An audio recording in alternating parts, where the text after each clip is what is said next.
Okay, today we're going to discuss the mullein and the advantages to it. I did a video, it's been about 3 weeks back, posted it on the mullein plant as I found it and was picking it, pulling it. So anyhow, mullein is great for respiratory. I mean, like, let me find where I want to start here. So it's a biennial plant, has fuzzy leaves. The first year it grows as a rosette that's super close to the ground. Second year it grows 6 to 8 feet high with a stalk that produces the bright yellow flowers. You want those flowers separate from putting in the tinctures and stuff like that because those are a whole new ball game. I ain't got to that yet, but I've been seeing flowers popping up, so that's going to be on my to-do list here very, very soon. We'll cover that when that happens. But anyhow, the whole plant's usable.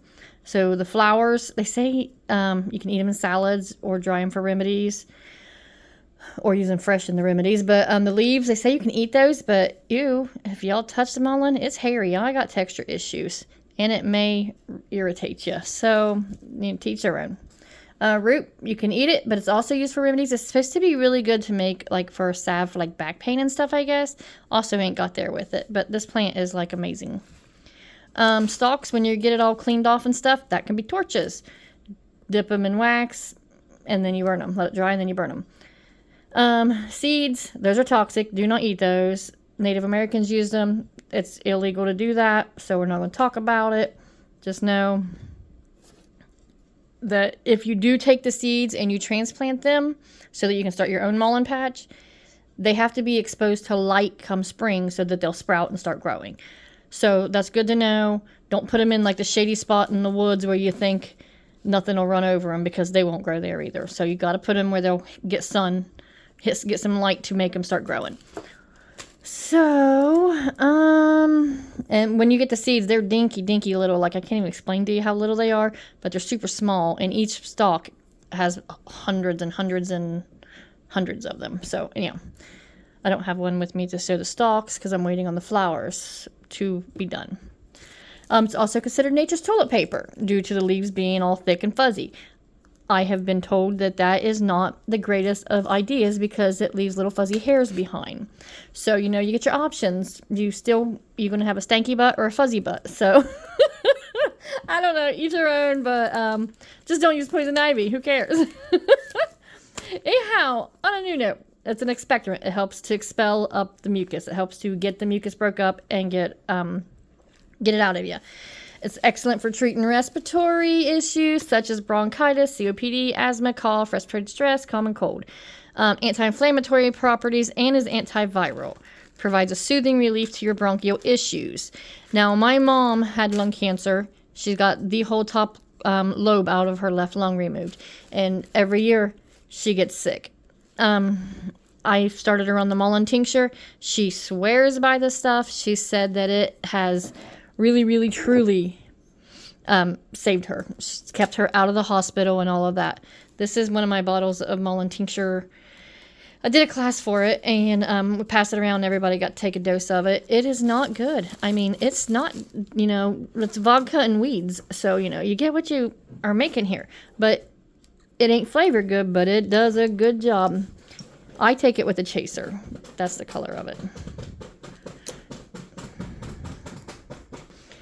So you can take it, put it right under your tongue, hold it for a few seconds, 5 seconds, whatever.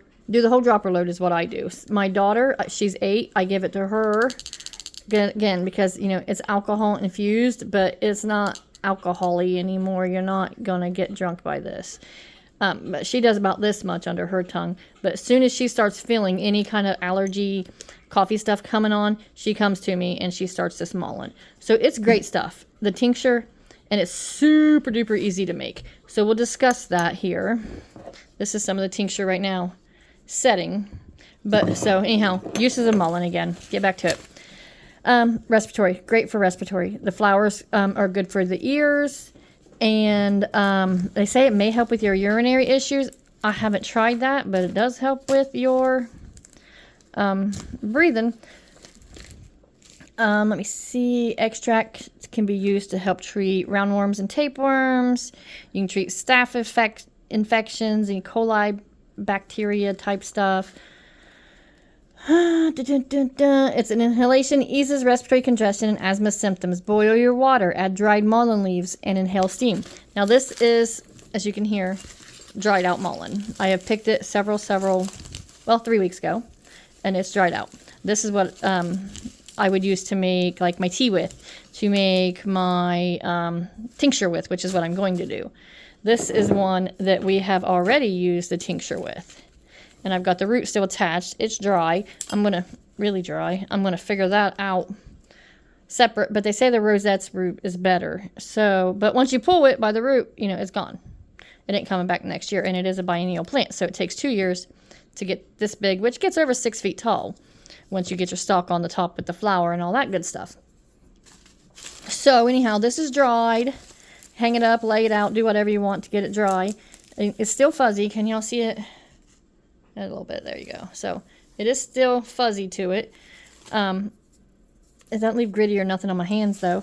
So when you dry it, you can steam it in a pan of water and then like put a towel over. You know how when you was kids, your grandma would say, "Here, stand over this pan of steaming water with Vicks in it," or whatever. I don't know. Maybe it was Mullein. I don't know. Anyhow, you put it over your head and then you just inhale that steam. That's supposed to help you to break up anything that's stuck in your throat. You know, this stuff prevents pneumonia and all sorts of other stuff from having it.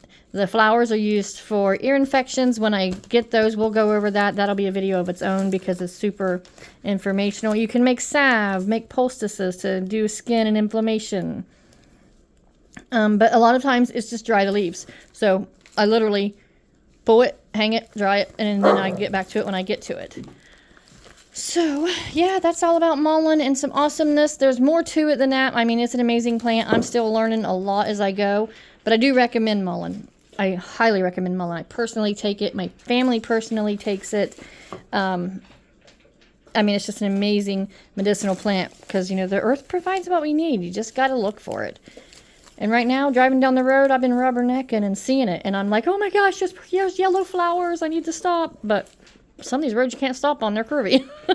Anyhow, there's your mullein. And then look for the mullein tincture making video here next, because I will be making one of those and posting that also.